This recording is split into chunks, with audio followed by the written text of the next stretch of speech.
Good morning, afternoon, evening, whatever time it is for you. All of you hoarded blowouts. This is Erico Blueberry, an unassuming Destiny podcast. My name is Chillybin.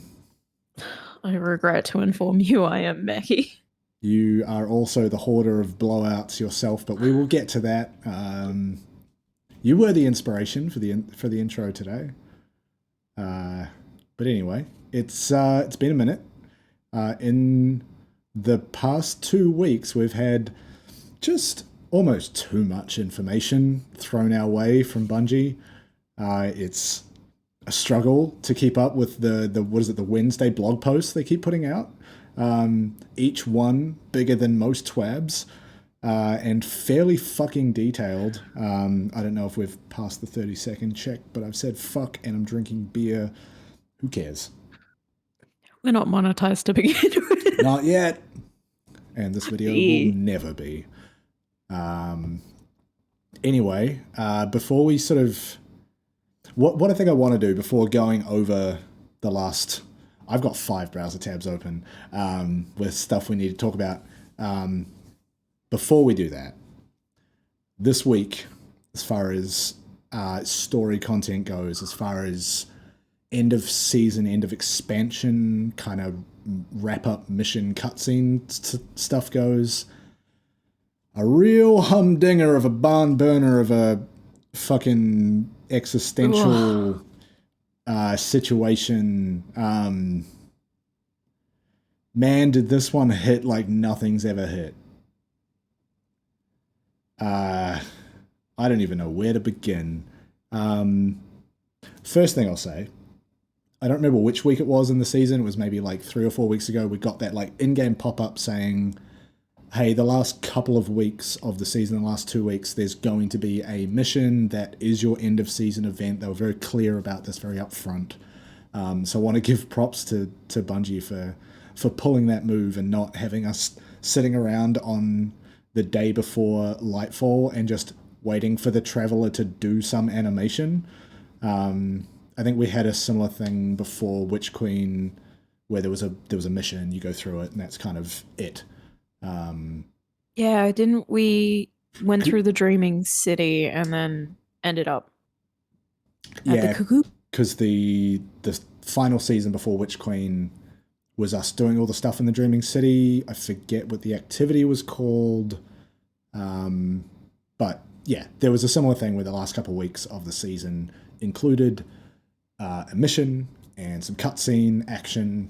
And it's just a way more accessible way for people to get amongst the, big cliffhanger story-wise right before a new expansion drops. So I think it only took me, I did it solo, it took me like half an hour to do. So it's not even not a huge thing, even though it's like power capped at 1350 and they tell you it's challenging when you load it. I didn't find it too bad. I died a couple of times, but it was just because the first time I did it, I was in a rush to get it done because I played it in my lunch break. Yeah, I was making really goofy mistakes. I also did it before work the day it dropped, so Wednesday for us. And that was also like a little bit me trying to rush it, but also giving myself time to just like, I see what's happening here. But yeah, I might go and like rewatch the cutscene. Is the mission replayable? No. So I played it twice, character. So I played it on switched characters. Yeah. Anyway, first time I did it, it was like and then the second time I played through it to kind of pick up on other things, but then also for the show, just get some notes together because we both kind of rushed it. Yeah. Well, in that case, let's talk about the mission. Let's talk about you load into the helm.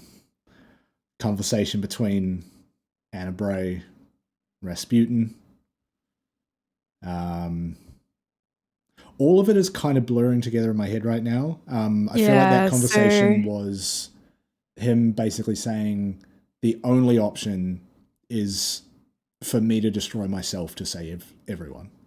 by so getting he uploaded basically and self-destructing, right? did a Doctor Strange where he was just like, I've run through all the possibilities, and the only one that's successful is if we do it this way. Yeah.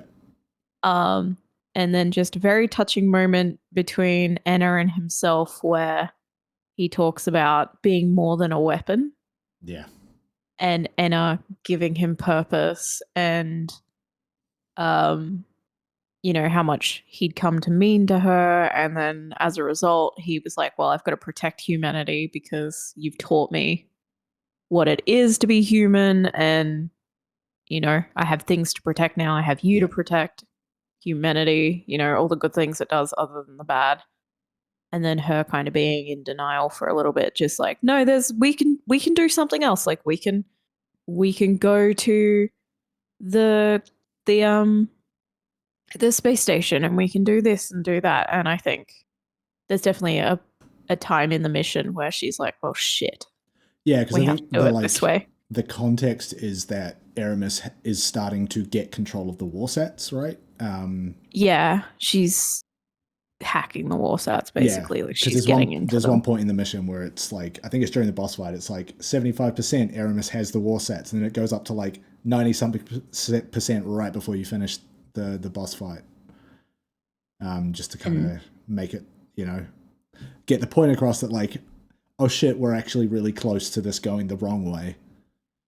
Yeah, and I think that's the moment kind of when there's a voice line where Anna's more or less like, well, shit, I think she has that moment where she's literally like, oh fuck, we have to do there's nothing we can do now. Yeah. Yeah. And as for the mission itself, we're back on the Seraph station, the orbital station, essentially working our way back towards the boss fight room that we've been running for the nukes. Yeah, like the nuke room from DSC from the weeks we've been doing. What is it? The Revision Zero quest. Like, it's essentially just running through the actual spacewalk section of that environment again, with maybe a slightly different starting point. But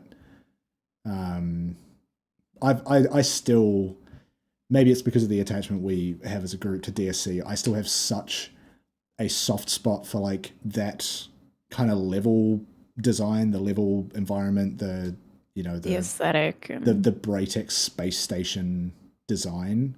I fucking love it. And like getting to run around on the outside of it, and you can see the Traveler down by the Earth, and that stuff is just like, it's so sick.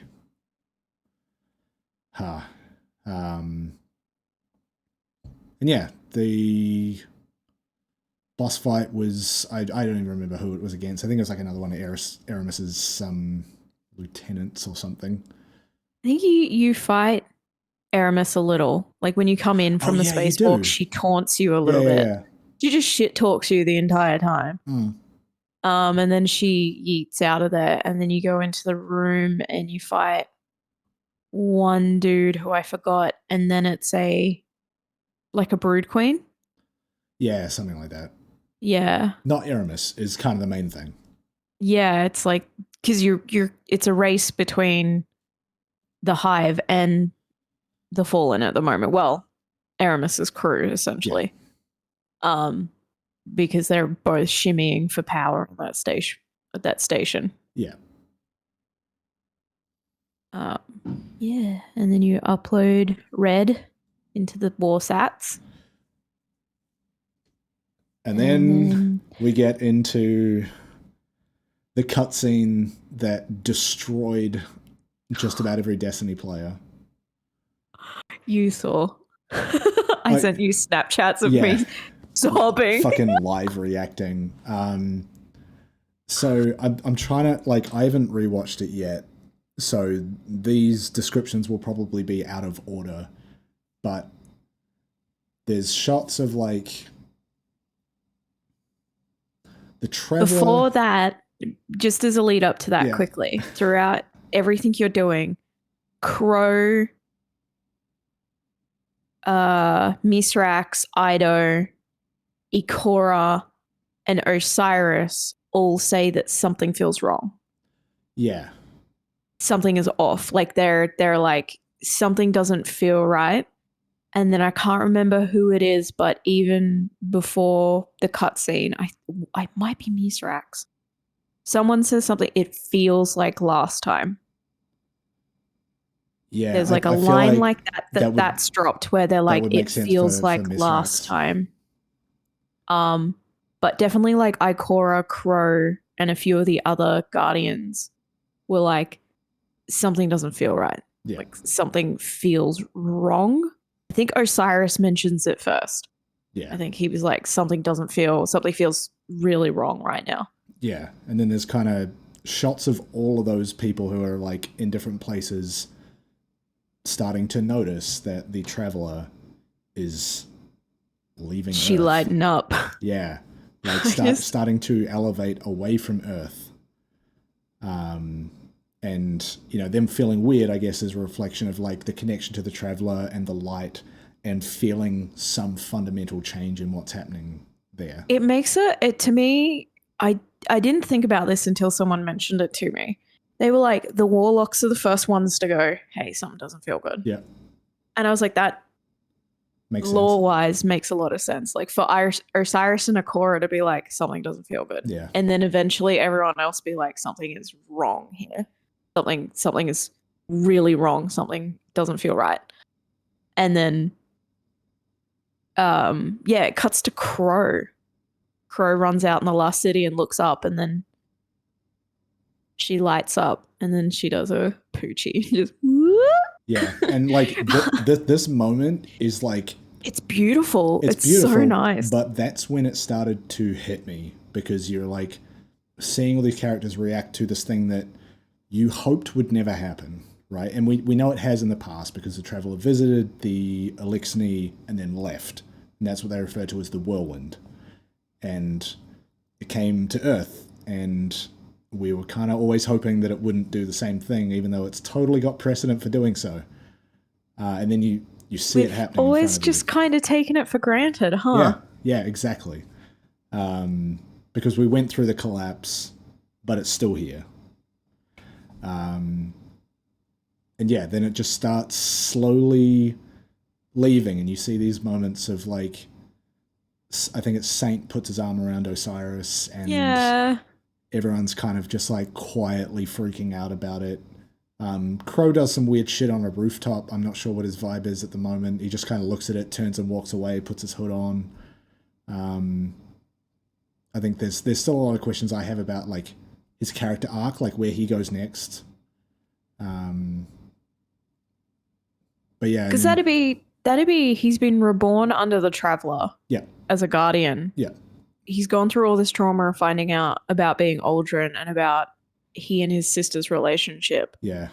And now the Traveler's just tried to leave. Like that would almost be like a shaking of your faith a little bit. You know what I mean? Yeah. Yeah. And he leaves when he sees it moving away like, from well, Earth. fuck. Back to the reef. And see ya. Yeah. That to me was like, knowing that like Lightfall is kind of the penultimate expansion before the final shape and the end of this whole saga that we're going through, I've been waiting for this shoe to drop of like, how the fuck do you set up something called Lightfall? What is the big moment, the big twist before an expansion that is meant to kind of be a bit darker and a bit more desperate in a sense, right?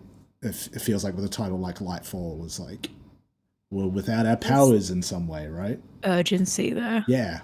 But yeah, so the Traveler's kind of leaving. There's cuts thrown in of like Aramis hacking and the away. Witness. And yeah, like seeing this projection of the Witness in a screen and then turning to see if the Witness is behind, like it's a reflection, but the Witness isn't there. So the Witness is, I mean, we kind of knew this, but the Witness has definitely been influencing Aramis with all of the stuff this season. I find it really interesting when the Witness speaks to Aramis. Aramis's voice is in there. Yeah, okay. And going back and thinking about Witch Queen, when the Witness in the Witch Queen had Savathun's voice. So it's like it's using familiar voices or like internal, like almost trying to appear like internal monologue in a way, like Yeah, right. to influence these people. Yeah. Very interesting. And then, yeah, while Aramis is shown hacking, we're kind of seeing like these competing images of Anna Bray trying to counter hack. Like, yeah, but counter hack by confronting the fact that it's Rasputin's final moments and her realizing that she has to be the one to pull the trigger. And so the way that it kind of looks is like all the war sats are like activating and lighting up. They're aiming at the Traveler, it looks like, because that's what Aramis is trying to do, right? And they're lighting up like they're about to fire, and it's coming right down to the wire. And then, what does he say? It's just like, Anna, it's time. And she yanks the plug out the back of his head like it's the Matrix. She's like trying to counteract Aramis. And then I forgot the exact term, Archimedes sacrifice or something like that shows up. Aurora sacrifice, Aurora, something like that. Yeah, something sacrifice shows up on the screen. Yeah. And then that's when she stops to look at him like, what are you doing? And then that's when he says, hey, you know this has to happen. So like stop prolonging it. Yeah. It's basically like it's I now don't know or never. about you. I don't know about you, but I saw Archimedes sacrifice or whatever. I saw the word sacrifice and I literally went, no. Like out loud. Like I was like, no. Yeah. Because they give you that little inch of hope when you cut to Anna and she's like, it's working. And then that shows like, yeah, for me it was you think you can save him. For me it was less of like a oh no reaction. It was more like the solemn kind of like, yeah, this is what we have to do. And like I'd shout outs to the writing team for like taking the hard road of like, we are going to kill this character because it makes sense, and not just be like, we're going to keep him around because of like plot armor and like no one wants any of these characters to die. But like, it was the same thing when they killed Cade. It's like, it's meaningful, you know, assuming you approach it the right way and you don't just like do it trivially. It's like killing a character that you've spent time building up can have a lot of weight, and the way that this whole cutscene hit is evidence that it's worth it and it's meaningful and that they handled it well. Yeah. You know, that our reactions were not initially like, that's just some cheap play for people to cry. It's like, no, you fucking earned those tears, my guy. God damn. It's like I can feel it almost welling up in me again right now. I'm getting the same where I'm like, oh. Yeah, because like it's one of those things like they found the balance between like not dragging it out to getting to that point, but also not rushing to it. It felt like when it happened, the beats were hitting. Yeah, and like, yeah, the way that it looks, you could argue that like, why didn't you just pull the fucking thing out sooner? You knew what was happening. It's like, okay, but like, allow them a bit of like poetry to it.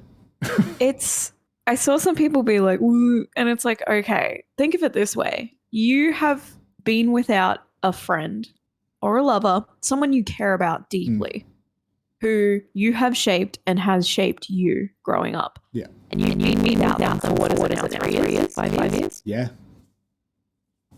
And you just got them back. Yeah.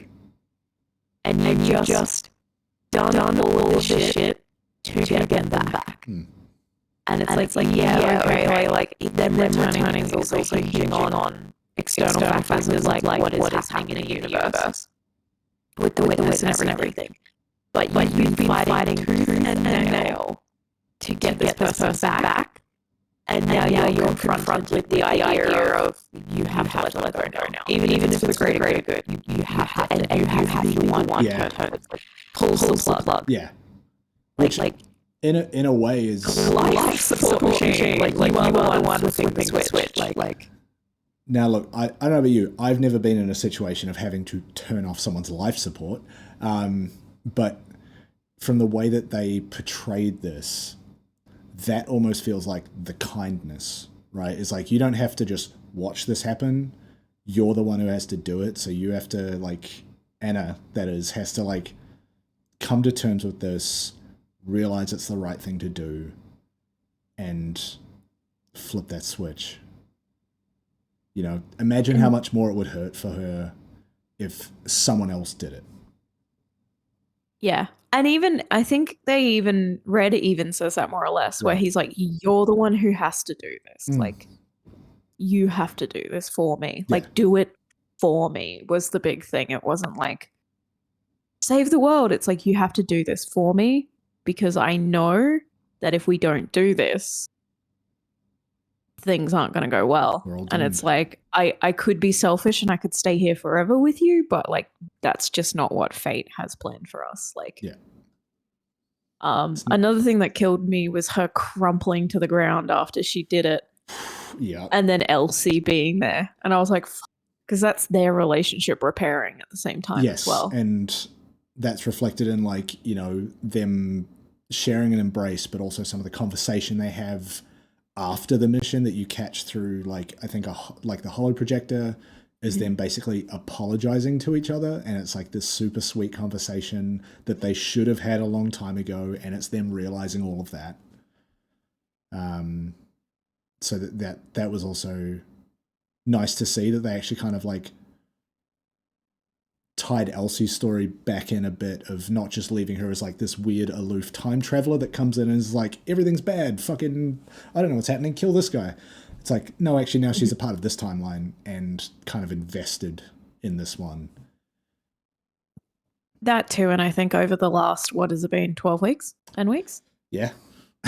I think they've got that underlying through line of them realizing how much Clovis interrupted and how much Clovis had to do with them falling out and them turning against each other. And we haven't, ever since they kind of kicked Clovis out of the exo frame, we haven't really heard much from him.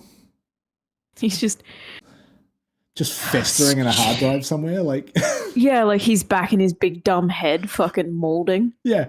Just that big head. Yeah, he's like grown out like an emo fringe, blasting my chem in the back of the exoscience building. Could take that in a lot of dark ways, but I won't. So I'm wondering if we hear more from Clovis Bray in the future, because he kind of keeps popping up now that we have, you know, realized he's still around. But I mean, he's a bit of a, what's the term? A heel. Yeah, he's a good heel. He's good at it. So like, who's to say what happened with the exo frame and him getting forcefully kicked out doesn't push him? Doesn't bite us in the ass? Yeah, maybe. Yeah, like who's to say that he's just like, well, fuck yes. Yeah. He's like, I wanted to blow up the Traveler anyway, so I'm going to go fuck with the pyramids. See ya. Yeah. I have to also give shout out to some of the sickest art in this cutscene that played out. Like the shot of the Traveler leaving the atmosphere, where it's like vertical atmosphere, and the Traveler just like coming out through the cloud cover. And yes, which it was. I am gonna buy that fucking displate metal art print because that is so sick. It was. I love the sketchbook cutscenes they've been doing. Yeah. But holy fuck, am I so happy they went balls to the wall and animated and gave us like a movie cutscene, because as like I felt my gut drop when the Traveler started to move up. I was like, you kind of feel like something is going to happen to the Traveler, like because we've never seen it move, and it hinges. It hinges on that, like something is happening with the Traveler, like the plot moving forward relies on that. Yeah. But it's like I said, you take the Traveler for granted. So seeing that thing be like, whoop, I was like, I felt sick for a second. I like panicked myself. I was like, oh no, my wife. To be fair, the only time we have seen it move is during the Red War campaign, where Dominus Gall is wrapping it up in his weird cage. But like, we've never seen it move of its own volition. It even hung around to get exploded and didn't do anything. Like it could have left then, kind of. No, I don't think so. So it leaves the atmosphere, and that's when we see the warsats all lighting up like they're about to go before Red kind of shuts it down. And that's the point where it freezes above the Earth. and that's kind of when we cut off the war sats. But the ending of that whole cutscene is essentially them saying, "Why isn't it moving?" It's got nowhere to Because go. it has nowhere to go, and that's when we see. And then it cuts to the pyramids. Like a fleet of pyramid ships coming past Jupiter, I think. Just like, yo, bitch, we're in your house. We're in your backyard. If you see these dogs, no upstairs, I'm going hard.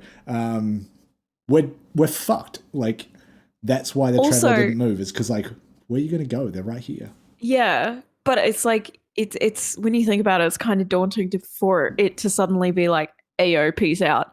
Because like I was saying, didn't move when Gaul was after it, got blown up and was like, sick. Yes. I guess this is me. This is the new me. Just a little off the top, thanks.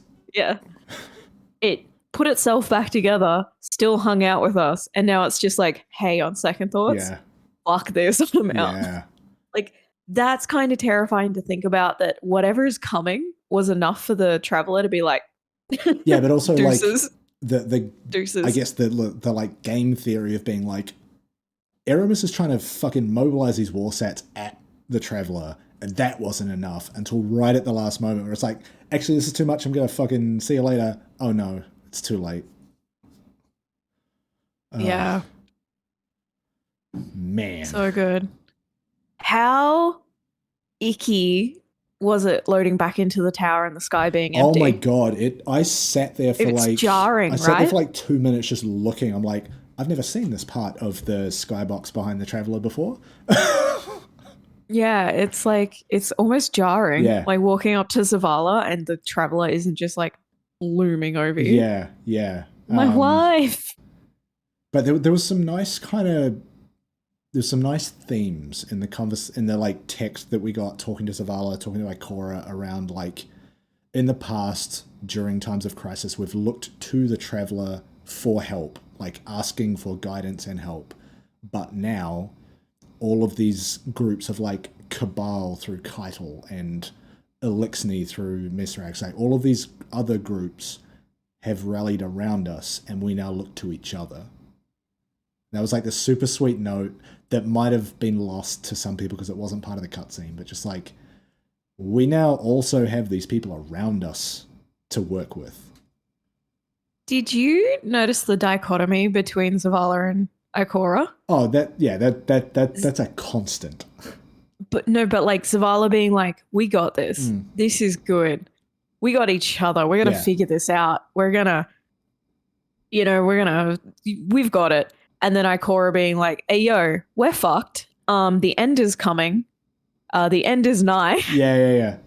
And go hang out with your loved ones. While you still can, I think it says. While you still can. I'm like, fucking what the? Yeah. Zavala's hyping me up, and then Ikora's like, hey, I'm an interdimension. That's Zavala's job as like leader of the Vanguard, the Titan guy, just like, we're all in this together, let's rally the troops. And Ikora has all her spies like finding out the real truth in the background of everything. She's like, hey, yo, it's bad. It's bad. It's real bad. That's it, right?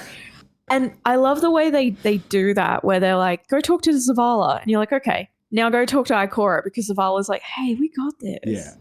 And you're like, we do. We're going to Neptune next month. We good, homie. And then she's like, hey, yo. So I'm a really powerful warlock. Like, in case you didn't spot during the Witch Queen, I was just firing off supers left, right, and center.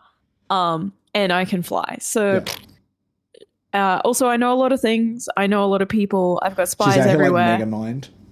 Yeah. She's go kiss your homies while you still can, because we are so beyond fucked. Yeah. And I'm just like, oh my god, Destiny 2 : Beyond Fucked. You did. Just feeling all like uplifted from Zavala, like we're gonna get through this. We're gonna go to Neptune. It's gonna be a lot of fun. Yeah.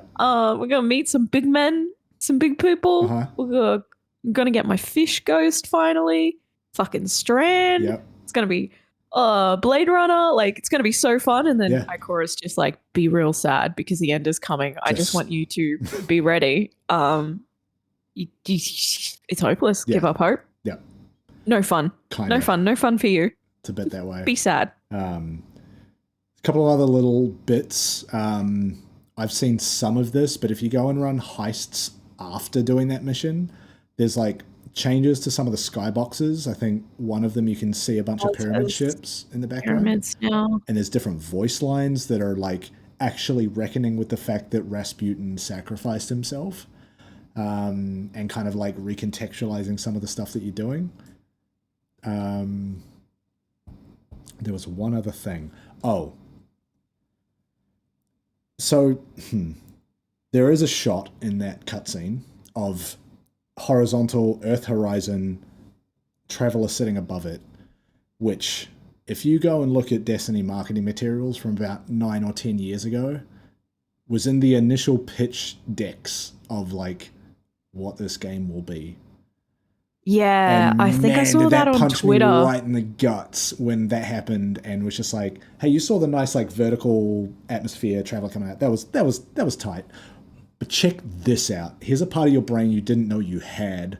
Here's this one shot that has been like for a long time. I think it was like the Destiny title image in like online stores like Steam and PlayStation and that. It was just like Destiny 2 logo or Destiny logo, Traveler, Earth Horizon.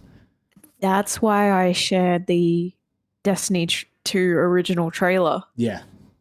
Because there's images from that Yeah. were in. Yeah. And I was like, holy fuck. Yeah. So in that same vein of like reusing shit people had forgotten about, there was a mention of the Nephele stronghold, which is the thing that Rasputin kind of says is like, it's like he's left this missive, which is like the last part of this quest line after you've talked to Zavala and Ray. He left a voicemail. He left a voicemail for us. And it basically says like, hey, that thing Osiris found references to, the Nephele stronghold on Venus, it's definitely fucking there. And that has been like this long rumored, like raid secrets pilled fucking reference of like, yo, what does this thing mean? We've seen it in the code, we've seen it in the API, and like leakers keep making references to it, hoping that it's like in the next expansion. It's in this one. But I think that is probably going to be like where we go on Neptune when we go there in Lightfall.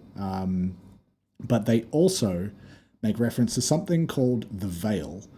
And it's kind of talked about in this message as like an object of massive paracausal power. The Veil is a really old piece of like Destiny adjacent nomenclature.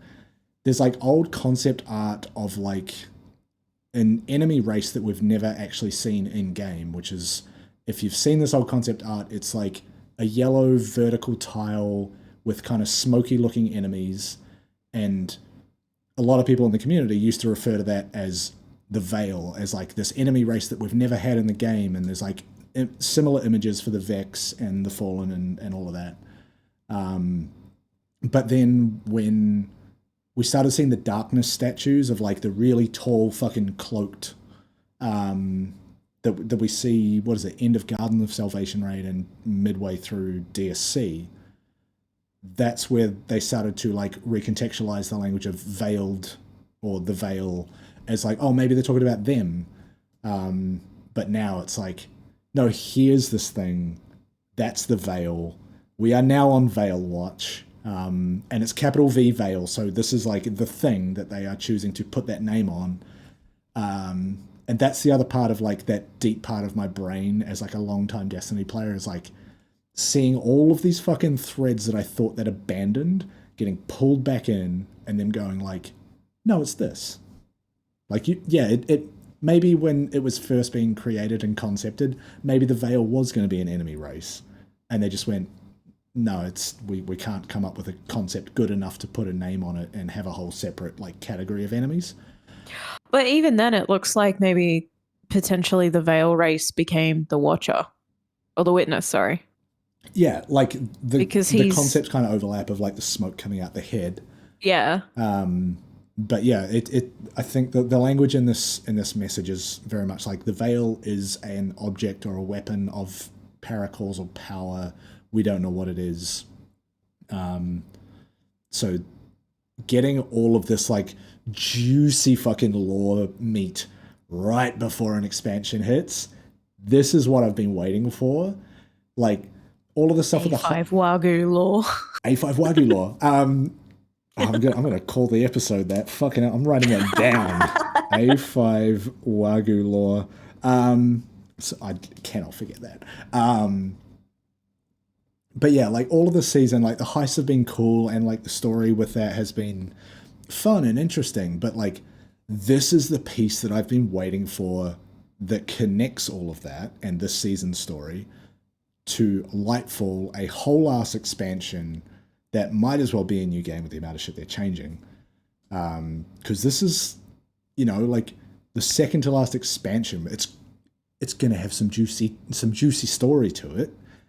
I've been waiting for how do we get there, and now I've been fed. Now I am sustained, and I am thriving. I have received my nutrients. Yes, my soylent lore. Ew. The green man people. Yes. Yeah, I'm so hyped. Yeah, as hard. I think I went through like I was crushed. And then I played it a second time and I was, as you saw, I Snapchatted you, still sobbing the second time I saw it. And like, just for context for the listeners, I'm talking runny nose, tears down the face, ugly crying. I was like that when I played it for the first and only time I've played it. And then I had to log on and try to do my job. Yeah, I did it in my lunch break and I was so upset I couldn't finish eating my lunch. Fuck. And then I went into a meeting and the manager in the meeting was like, "Are you okay?" Because I'm red, irritated how eyes. do you even begin to explain that to someone that you work with? I come into the meeting like, "Hello?" And he's like, "Are you good?" And I'm like, "Have you played this week's Destiny?" He's like, "No." And I'm like, "You should play it." He's like, "You good?" Do you want to get emotionally fucking wrecked? Play 10 years of this video game. And then he finished work at 3. And then while I was still working, I got a message and all it said was, "Holy fuck." Okay. So that was funny. He just being like, "Hi." Ugly crying. Like little kid doing the like trying to catch my breath as I'm watching. Because the thing is, like, Anna unplug Red. Yeah, I'm like that whole cutscene is what it's a good few minutes long. Yeah, it's not a short like, we'll go do some other stuff after. My issue was, and I think I played it through a second time and I took some notes and like recontextualized things because you know what is coming. Sure. My issue was that conversation happened between them when you first load in and you get that sense of like dread. Yeah. Where you're like, fuck, this thing that I think is coming is coming.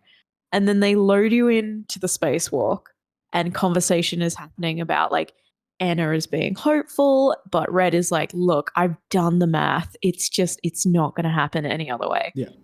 And then DSC Redux, I'm calling it the DSC Redux, whatever you want to call it. Yeah. Remix. Remix is good. The sad remix, sad boy remix. That kicks in and it's even more ominous than last time. It's a lot more synth heavy and dark and you're just like, fuck, and it's almost like crushing. Yeah. And then they talk about, oh, well, fuck. Aramis is already here. She's already, like, the catcher's here. Yeah. Her crew isn't being distracted. Like, we can't distract her crew. So she's already here. They're not diverting away from the space station. You're like, oh. And then the 70% thing happens. And then you beat the enemy. And then Anna sounds hopeful. Uh-huh. And then she's like, 98% fuck. Like, then you have that moment with her where you're like, it's not working. The plan's not working. We have to follow Red. So, yeah, and then you see the word sacrifice on your screen. Yeah. And I was on the brink of tears for that entire mission. I had that lump in my throat, like that lump in the back of my throat, just like, oh, shit. And then the moment that happened, waterworks. Yeah. Ugly crying, sobbing. They have that, what is it, like a 30-second moment where she's like hesitating and he's like, you have to do it. And she's got her hand on like the the plug, and she twists it and then hesitates, and he's like, "You have to do this." And they have that goodbye, and she just, the moment she unplugs it, she drops to the floor, and I was just like, little kid, like, Because fuck. the thing is, like, I finished that boss fight, and then like all the like voice lines are playing leading up to the cutscene beginning, and I was like standing up as close as I could to the window in that arena, looking out to where the Traveler is, but also where that catch is, and you see the like space battle happening out there, and then I'm just like waiting for what comes next. And as soon as that cutscene starts, I just progressively like leant back in my chair and was just like this for like the next whatever 2-3 minutes it takes for them to like go through this process. And I'm just like, just weeping, just like, just letting it happen, just letting it wash over me. But like, fuck, what a Wednesday morning. And it's not even like just the Rasputin thing I was crying about, because when the Traveler started to leave, I got upset. Yep. I was like, no, fuck. Yeah. Shit, come back. Like, where are you the going? idea of the My Traveler wife. leaving is this thing that we know has been devastating to the Fallen, the Elixni, and now it's happening to us. The second time I watched it, I didn't catch it the first time, but oh my lord, they can't do it through facial features, so they do it through body capture, right? The way Ido panics, in that cutscene, she panics, like you see her start to because she's heard about the whirlwind, right? That's like history for her. The way she keeps looking back at Misrax, like she's panicking, and I'm just like, oh, I don't know. Let me hold you. You're twice as tall as me, but let me hold you. Yeah. And even Misrax looks like not. His body language is really kind of like he gets down low and starts to.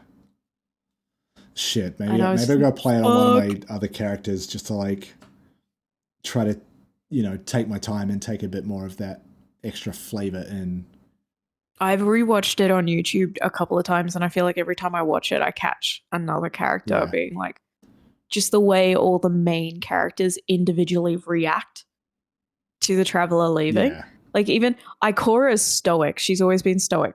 But like her body language is kind of like, well, I fucking knew this was going to happen. Like she kind of like just watched it happen, and her body language was... Have you read my blog? I've been writing about this for weeks. My paparazzi. Like she's kind of not indifferent, but she's like, well, shit. It's kind of like her body language. Yeah. And then Saint comforting Osiris. Yeah. And then Crow being a weirdo. And when he ultimately betrays us, I'm going to look at you all and be like, I fucking told you. Yeah. There's a reason I don't like that emo man. Yeah, I don't know what's happening there, but minor moment of him. Oh boy, am I excited for 2 weeks from now when we figure out the fuck is happening with this Lightfall shit. Then the second time I played it, I got bitter. Wait, the Traveler just tried to fucking leave us. The second time I watched it, first time, like I still cried the second time, but I had that moment afterwards where I was like, that bitch. Where you going? She just tried to ditch us. Yeah. Like you replay it and you're like, wait a fucking minute. Yeah. Wait a minute. Yeah.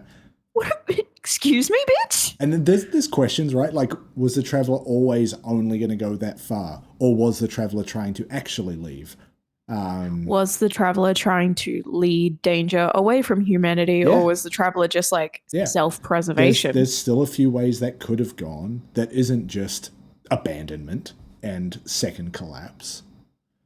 Yeah, but like the previous collapse, like the whirlwind and stuff, that feels like self-preservation from the Travelers. But we've been told for the last 2 expansions, like as much as we seem to think that good and evil are black and white, it's like, well, the Traveler has its own ultimatums. The Traveler has its own mission and ideas. So like, who's to say the Traveler doesn't act completely out of self-preservation or survival, and the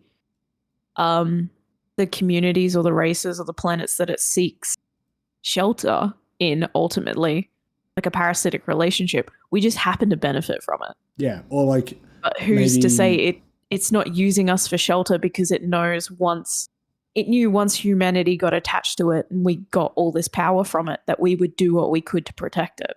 Who's to say that's not its ultimatum? Or maybe it's like finally done the calculus and went like, oh, this place that I've put myself, the peoples and the cultures and the races here, they aren't going to be enough to protect me from this impending threat. I have to go find someone else now, and then realizing it's too late. Like maybe that's what's going on, and like the fact that we were willing to throw away the Warsat network was the final straw to be like, no, they don't have what it takes. Like they're willing to throw away this thing because someone could hack it. Like, what do you know? What do you know about protecting a big old space wife? Yeah. Like we served a purpose and now it's like you guys no longer serve the purpose I require. I'm not confident. I'm going to go find. Yeah. Who knows? It might have been on its way to fucking Neptune. Yeah.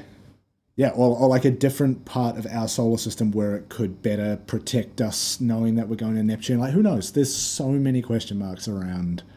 I mean, there always has been question marks around the traveler's motives, but like, especially now that we saw this in light of impending doom.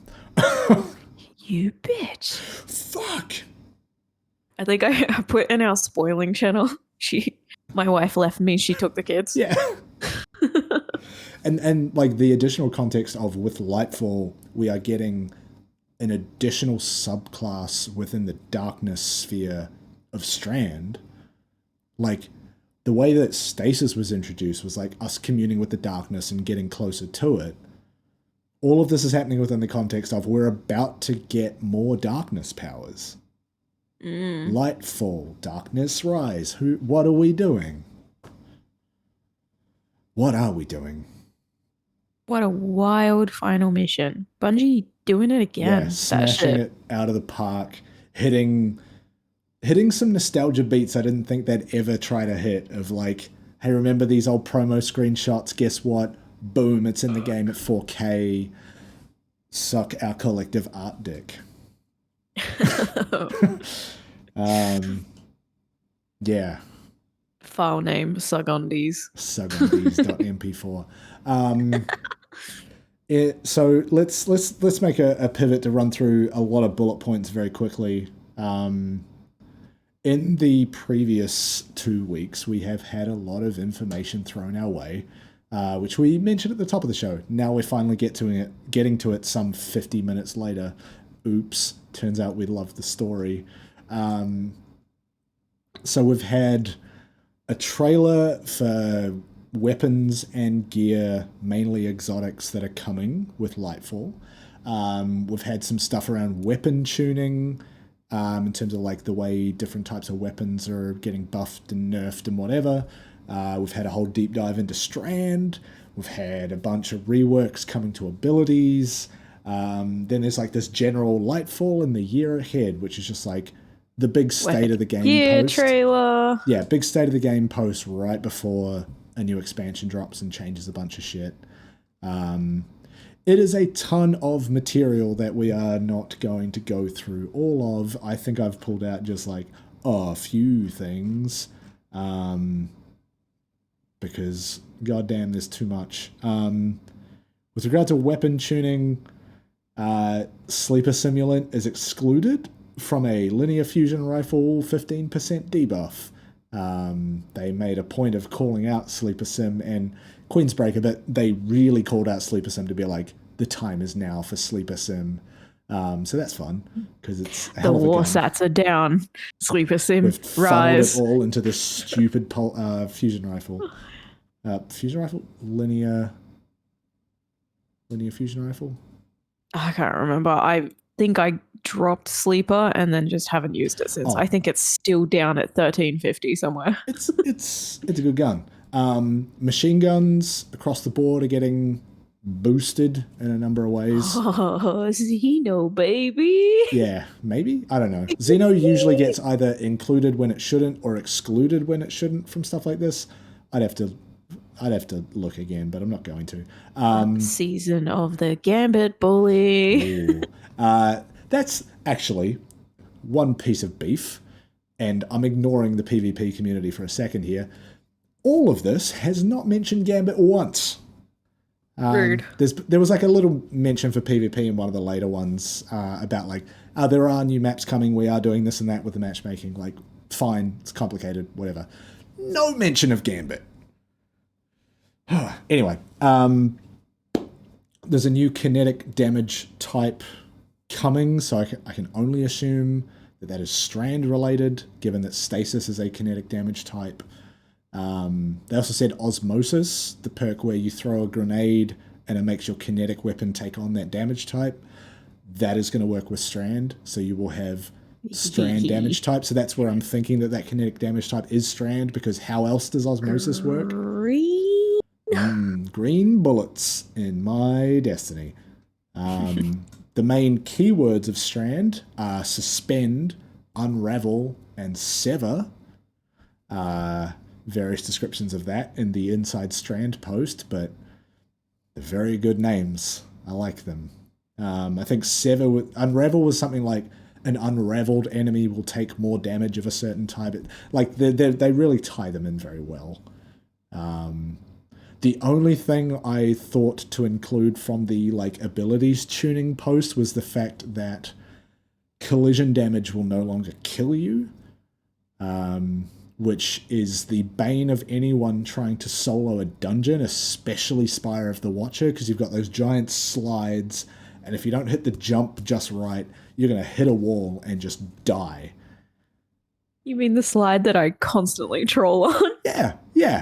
I can't slow down! We should be throwing fucking stasis walls down that tunnel. Anyway, that's going to just bring us down to 1 HP, essentially, instead of just insta-killing us. So that's good for those of us trying to solo dungeons, or even, I don't know if this will work this way, but idiots hitting you with a sword with eager edge, throwing you into a wall and killing you. I'm hoping it means that won't kill us, because running any heist this season on blueberry mode has involved that for me, of some idiot just yeet, I'm just going to swipe you into a wall, you're dead now. I wonder if they've done that because of the grappling system, because they know fuckers are going to be colliding and throwing each other around. But it's a massive pain in the ass that me. Just this should have been the way the whole time. No, I find it so funny when I slide down those tubes and just the long running trick to avoid fall damage is to look straight down. For some reason, that means you won't die on a jump that would otherwise kill you. They've now just applied that to everything, which is great. Anyway. I want to throw myself into walls. Yeah. Just a giddy joy flying down those tunnels and just hitting the doors. Yeah. You've done Spire with me. Yeah. I'm just scrolling through this fucking abilities post now. There's tons of stuff. There's new subclass aspects and shit. Go read it. It's been an hour. What do you want from me? Then we got some little bits and pieces in the Lightfall post. The season dropping with Lightfall, the next season is called Season of Defiance. The banner image has Marasov's head in the background. I wonder who's defying who. Maybe Crow is defying Marasov. Maybe that's where he starts to come back into the story. Maybe it's Marasov defying everyone like she usually does. Who knows? Maybe Crow is about to turncoat and Mara has to deal with losing her brother again. Yeah. Here's hoping that's not the case, because that feels kind of cheap. This Mara and Aldrin prior to Aldrin's factory reset. Just paperclip in the back of the neck. Yeah. Bingo bango. New mango. Wait, what? I went to say new man and rhymed it with go, and mango came out. So he's a new mango. I'm going to reset this man to Crow OS 0.01. Factory reset. They've always acted out of preservation though. Yeah. Not self. They've always tried to protect the Awoken and the secrets that the Awoken keep in throne realms and blah blah blah blah. So I really wouldn't be surprised if Mara and the Techians read the cards on the table and went, fuck this shit. Yeah. I'm not getting involved. Yeah, Last time we got involved in the light and the dark clashing, we got turned into Awoken. So yeah, I also have a history of reading way too much into the season name, or trying to read stuff into it and then being just fucking wrong as hell. So I'm gonna not do that this time. But what I will say is they've already said the season after that is going to be called Season of the Deep. No idea what that means, only that the deep is usually referred to the darkness and kind of the way that it gets into people and voices from the deep and deep sight resonance, etc. I'm worried. Worms. Yeah, worms for Yay, sure. more worms. Yes, and there's also been some messaging around how weapon crafting is going to change. Basically, it seems like they're simplifying some of the economy to just use standard shit like glimmer and legendary shards, because they went into like kind of the data behind it of like people generally have really spiky movements in their deep sight like crafting elements, because you're not going to craft anything until you've earned the frames, and chances are by the time you earn the frame for something in a season, you've probably earned 2 or 3, so you're going to go craft a bunch of shit, and so it's going to go like up really sharply and down really sharply, and they figured it's just easier to use shit that players are using generally, which is kind of okay. I think they said deep sight, the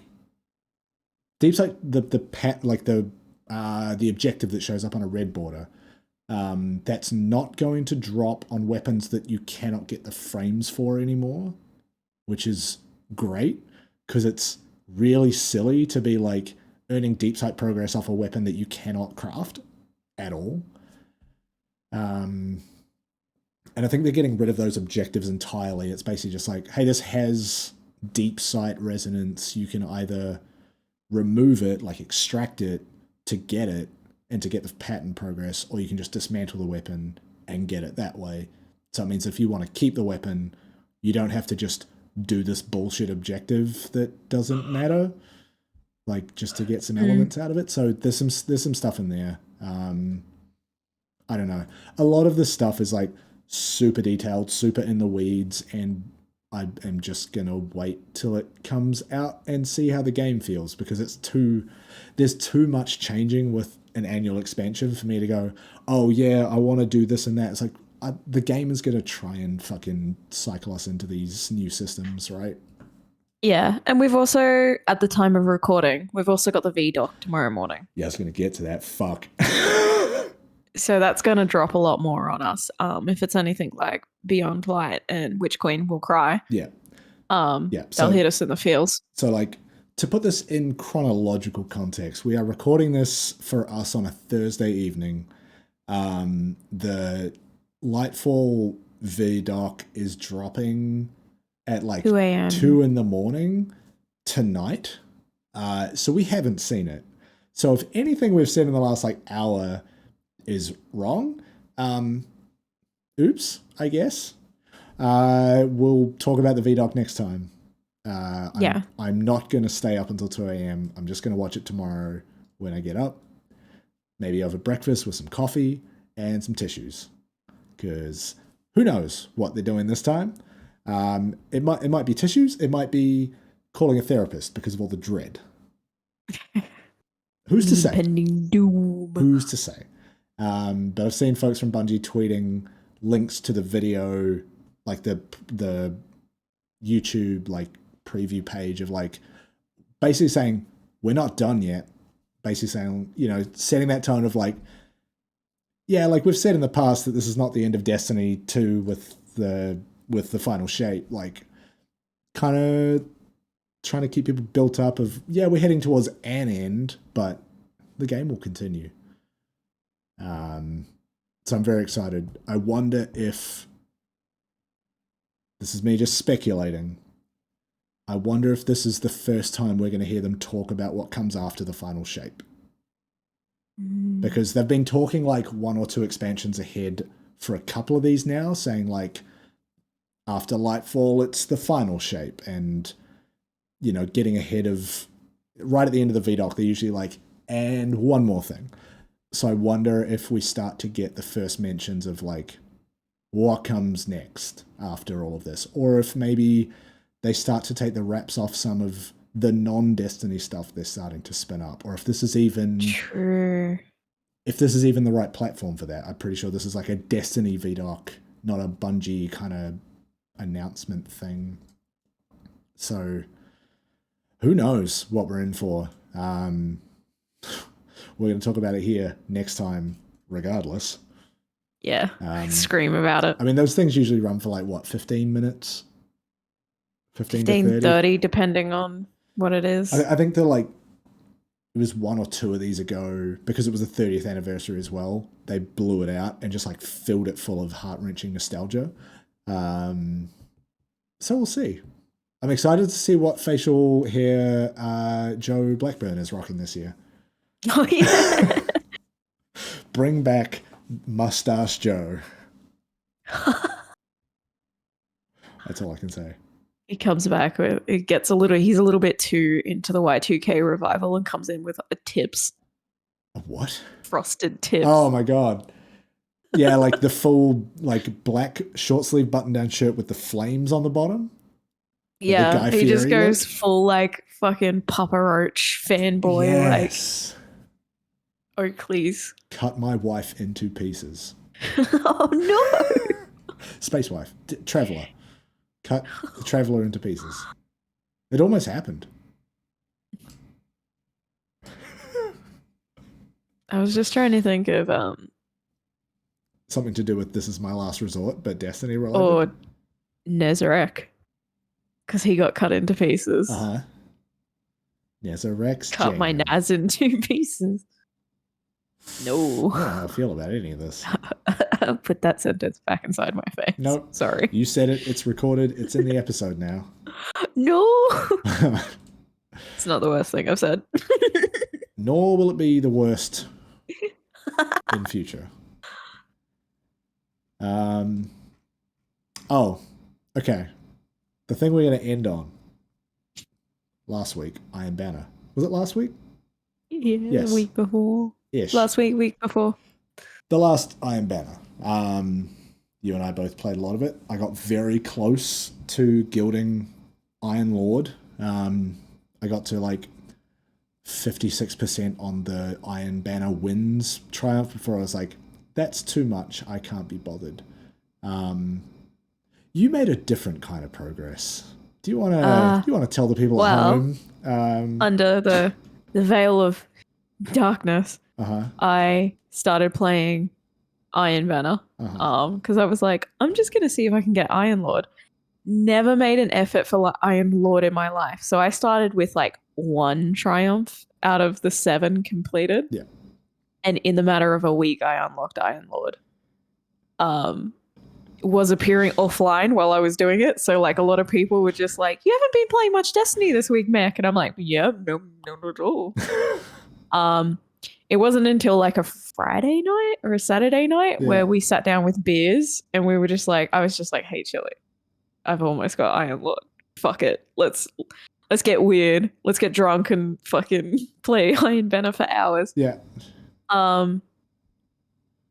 While doing that, in typical crow-brained, pigeon-brained, rodent-brained Meckii fashion, I realized 1 of 1 gun kept dropping for me. And it set off the same little grabby raccoon hands in my brain that the title set off. Back in Guardian Games. I'm not breaking any of these guns down. I'm going to see how many I get just trying to get Iron Lord. And that gun was called the Blowout. Because 1, the name is funny. Yep. 2, frustrating for anyone involved who knows me because it's a rocket launcher I'm never going to use. And 3, I like to send pictures of my poorly organized, overfilled rat shit vault into the server just to upset you and other players.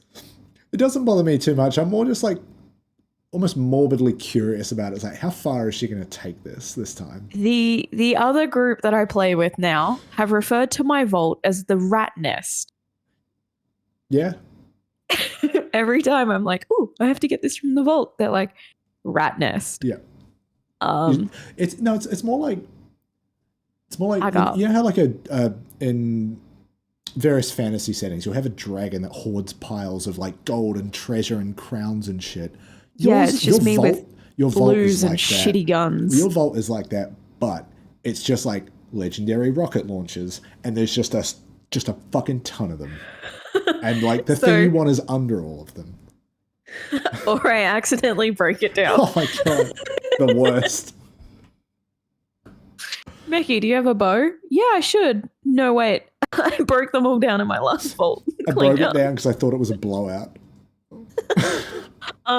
So in the week of Iron Banner that I played, I collected 53 blowouts. Do you still have them all? Yes. Fuck. My favorite was when we were all playing and I just sent a screenshot of what was on my Guardian, and my Guardian had a blowout in hand, and then the other 9 slots were all just blowouts. So I just sent a screenshot of that to the server with "I love gun." The people I was in game with were just like, "What the fuck?" Why? Oh man. Oh, that's really great when you're making new friends in Destiny, and the first thing you do is just send cursed shit to the group chat, which I like gun. If nothing else, they'll remember who you are. And if you make a good first impression, you stick around, you make new friends. That's how it works, right? I like gun. It was like, so I have 53 of them now. It's not as impressive as the 102 titles that I got during Guardian. Oh, there was, and this is going back a while, like early D2.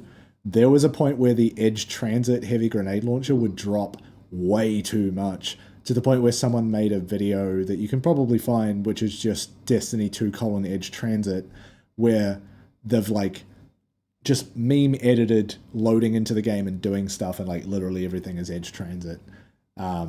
You are that personified, like that energy. My challenge to you is the first day that you play Lightfall, whatever day that might be, pick a gun that drops that day. Try to earn as much of it as you can. And then we'll see what happens when you try to actually focus this energy. I'll just start a third character just to use them as a storage facility. Just so I can make way for this gun. Oh my god. And keep as many as possible, but then also be able to keep the guns I like. Yeah, whatever it takes. Look, you've only got 2 characters right now. Create a third. You can call them the Mule. Yeah. Oh my god. You log into that character. Each weapon slot is just 9 of the same thing. Or 10 actually, because you got 1 equipped. Yeah. That's what I sent to the group. I like gun. It's funny too, because like I barely played Iron Banner until this last week, this season. So I didn't realize the blowout was actually the name of a gun. When you kept talking about blowouts, I thought you were talking about like playing an Iron Banner match that got mercied, and you was like, yeah, got another blowout. It's like, oh, you must be doing really well. And like, I guess you were, but in a different sense. I think I tilted someone I was playing with because I dropped an exotic, and I got more excited about the 2 blowouts I dropped that match, not the exotic. That's so good. I was like, oh, an exotic. And he was like, what'd you drop? And I was like, oh, Fell Winter's Light. Fell Winters or whatever it was. And he's like, oh, cool. What was the stats? And then I was just like, oh, 2 more blowouts. And he's like, you shouldn't be excited over that. Can you focus that? If you go to the... I mean, Saladin's gone. But that would have been even better if you were also focusing down to get more blowouts. It's a crucible gun, technically. Oh, right. Okay. So you could go to Shaxx and potentially focus out some more? Continue to fuck around. You got 2 weeks to get as many blowouts as you can. And it's Mayhem week, so play a lot of Crucible, get a lot of engrams. I'm just gonna send a screenshot to Destiny 2 the game and be like, something's wrong with my vault. It's just all blowouts. The thing is, like, they're going to see that and think, oh, you photoshopped this. Like, how do you get them to realize video record it? Yeah. You got to make them realize that it's your legitimate vault and not just like, I copied and pasted some tiles in Photoshop or whatever. Just a video of me going into my vault. And just like, guys, something's wrong. Just like pages on pages of blowouts. Yeah. Oh well, God. I filled an entire page in the vault and I sent that to the group as well. I was like, yeah. So many rocket launchers you will never use. I fucking hate rocket launchers. Actually, that's a lie. I dropped Roar of the Bear. Something bear. Oh, yeah. And that's actually not a bad little rocket launcher. Yeah. I like that one. Yeah. But it's not a blowout, so. So fuck that gun. Fuck that gun. Break that gun down. Oh my goodness. It's great. Yeah. Find your joy. Yeah. In other final news, I'm very close to getting the seal for Spire of the Watcher. I still haven't got the bow. I did it on Master difficulty the other night. Pretty manageable. I dropped the bow the other night. Fuck off. I still haven't got the cowboy hat to drop, and it is driving me mental. But I think at this point I just need to like get the bow, get the rest of the armor for the collection triumph. Then I need to do a run solo, and also one where everybody's the same class. And I wonder if solo would also proc that, but probably not because I think it says full fire team. But I'm close enough, and I haven't got one of those dungeon seals before, so I might try and get a few runs together before the season ends to tick that off. But I will have to figure out how to do it solo. So I'm going to have to figure out those slides and how not to die on them. Yeah, we did a all void run last night, and just for fun, as a Titan, I did half of it with Izanagi's Burden in my kinetic slot. Because I was running like void machine gun, I think a fusion rifle in the energy slot for void, and then I was like, I'm not running an exotic. I need an exotic, and I also need a bit of range. And I was looking through my vault, and I'm like, it's a lot of like pulse rifles and auto rifles and some sidearms. And I was like, Izanagi's Burden though. And so it was very funny to jam 4 bullets into one, as Izanagi's does, and then miss a harpy. And that was pretty fun. But it was good for the platforming section where like the first secret chest is, and just like popping the harpies out of the way until they got close enough and I could just hit them with anything else. But that was fun. Like it was at the point where like we know what we're doing. We're just kind of like getting it done at this point. And I was like, I'm gonna fuck around a little bit. But it was good. It was a good time. Yeah. Spy is good. It's once you figure it out and you get a pattern down, it's like it's one of those dungeons that's not too stressful. Yeah. Legitimately the hardest part on Master is that opening section where you load in. Oh, the Cyclopses. The Cyclopses are fucking brutal. And like they respawn on a cycle. Day one Vault energy. Yeah, like the Cyclopses, they respawn on a cycle. The Minotaurs are on like a fairly regular cadence as well. And supplicants everywhere. So you're just like trying to stay moving so that you don't get fucking murked in one hit from any of the above. That took us probably longer than one of the encounters. Like one of the things that actually drops loot, the opening, like opened the door was harder. It's so dumb. And then we like cleared the first encounter. We're like, oh, this isn't actually that bad. Why was that so hard? Then you got to survive the slide. Yeah. Yeah, I mean, like, I'm getting better at it. I wouldn't say it's consistent, but I'm starting to figure it out. Yeah, that slide's funny. The amount of times I'll do it with people and someone in our our server always be like, now Meckii, remember to bounce. I'm like, nah, fuck you, full send. And you just see my corpse whip past them into the door. Yeah. There's bits about like Titan and Warlock kind of function similarly in how the jump and the hover function. There's like a couple of spots as I'm sliding down it as a Titan where like I've started a hover or I've started an actual jump, hitting the jump button at like kind of the same point. So I'm not sure where it thinks I'm falling versus sliding, as in whether I'm in contact with the surface or not.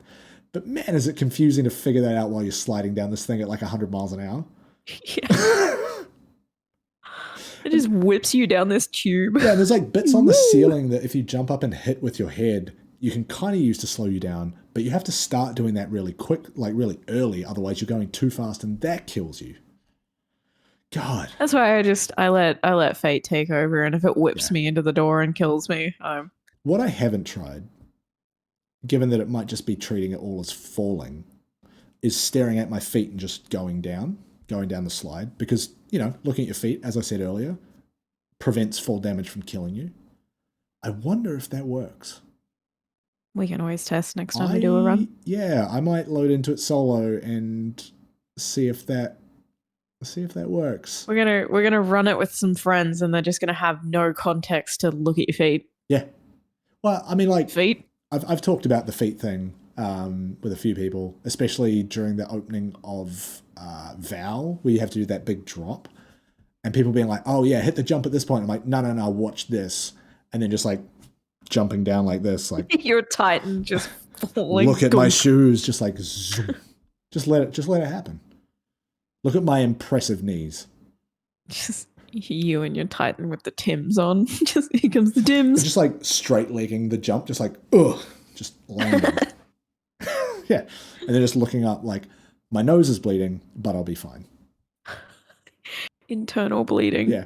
The other one that's fun but the Tim's still fresh. Yeah. The other one, like doing big drops like that, is to use the like I think it's size ballistic slam, like the mini thunder crash, because it just sends you down at a great landing, speed, and you just smash into the ground. And that's always fun. You get to do the superhero landing. Exactly.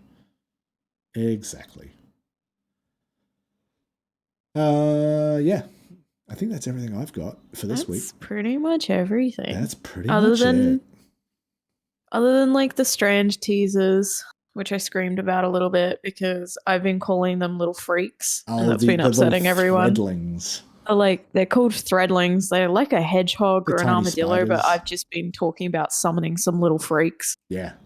And that's been upsetting people on Twitter. Like, man, I can't wait to summon some little freaks and get weird on Neptune.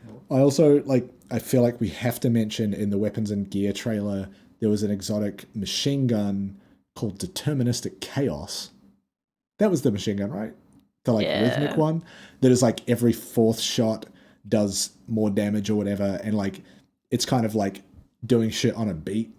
And like I'm curious to see how they pull that off. That sounds fun. Yeah, I'm down. Me. Yeah, and they also have introduced. You played Titanfall 2, right? Yeah. You know, I love the shit out of the Titanfall games. Yeah. Yeah, so one of the exotic sidearms, if you hip fire it, is basically that. Like it's got tracking rounds.